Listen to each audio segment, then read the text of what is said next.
Well, we're going to form a siege mentality now.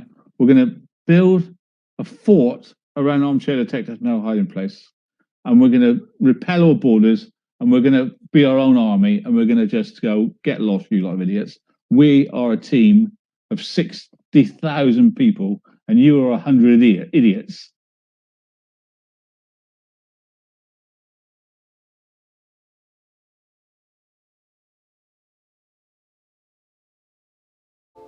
When Reverend Jim Jones founded the People's Temple in 1955, few could have imagined its horrifying end. But in 1977, amidst revelations of brainwashing and abuse, Jones moved with several hundred followers to establish the commune of Jonestown in Guyana.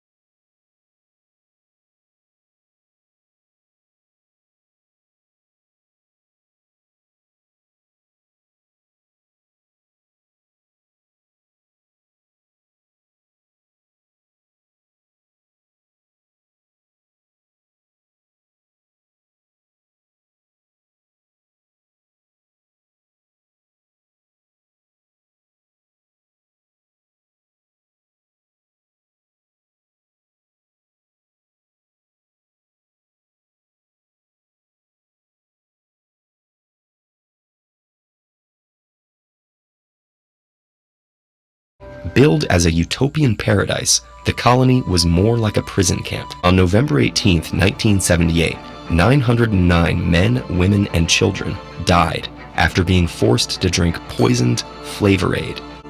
That grisly image has since been immortalized as shorthand slang for single-minded, cult-like thinking. They drank the Kool-Aid. Today, there are thousands of cults around the world.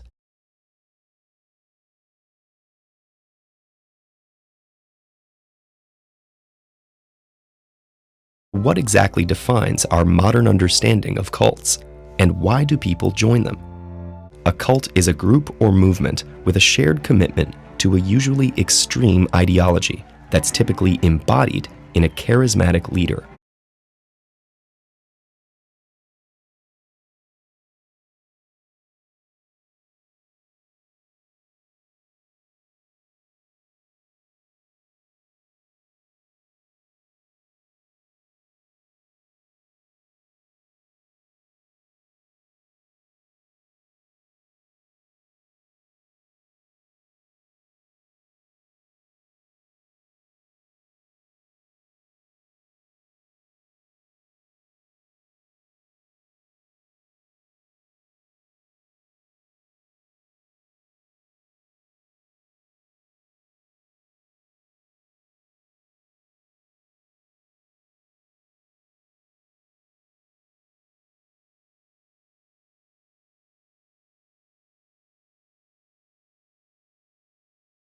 Go to Patreon for the full story. We're not prepared to issue it here on YouTube where we're not safe. But join our Patreon for the full story.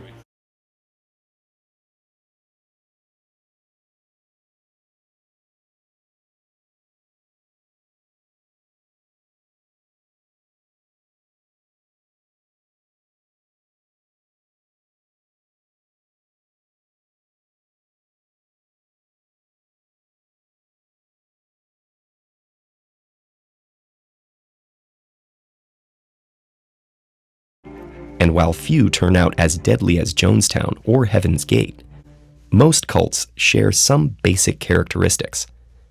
A typical cult requires a high level of commitment from its members and maintains a strict hierarchy.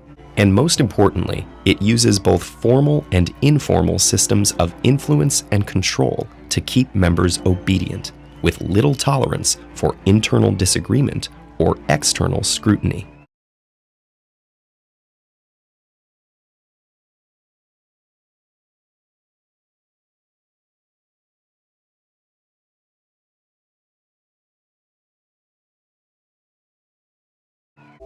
A modern cult, by contrast, separates its members from others. Siege mentality now. We're going to build a fort around Armchair to take us no hiding place.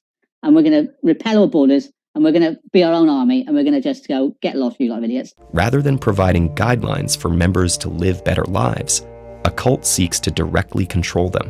Cults also demand obedience to human leaders, who tend to be highly persuasive people with authoritarian and narcissistic streaks motivated by money, sex, power, or all three. Cults are skilled at knowing whom to target, often focusing on those new to an area or who have recently undergone some personal or professional loss. Loneliness and a desire for meaning make one susceptible to friendly people offering community. The recruitment process can be subtle, sometimes taking months to establish a relationship. In fact, more than 2/3 of cult members are recruited by a friend, family member, or coworker whose invitations are harder to refuse. Once in the cult, members are subjected to multiple forms of indoctrination. Some play on our natural inclination to mimic social behaviors or follow orders. Other methods may be more intense, using techniques of coercive persuasion involving guilt, shame, and fear. And in many cases, members may willingly submit out of desire to belong and to attain the promised rewards.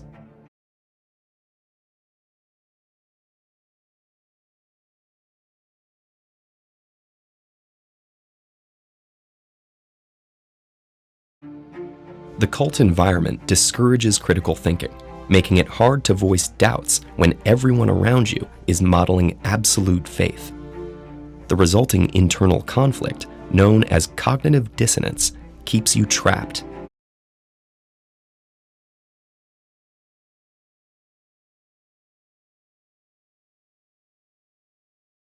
As each compromise makes it more painful to admit you've been deceived.